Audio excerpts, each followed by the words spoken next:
uçar mı karanfil korkusuz? Bir daha uçar mı güvercin şehirde? Yalancı güneşli bir ocak, mübarek cuma gününde.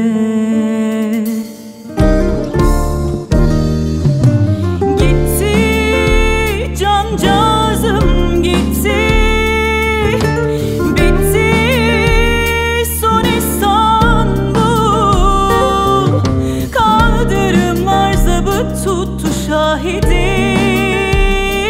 hepimiz, her yer tetikti. Sen de çekip gitme, dayan be umudum.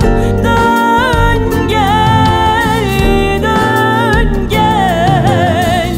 Meydan okur hayat, pabuç bırakmaz ölüme.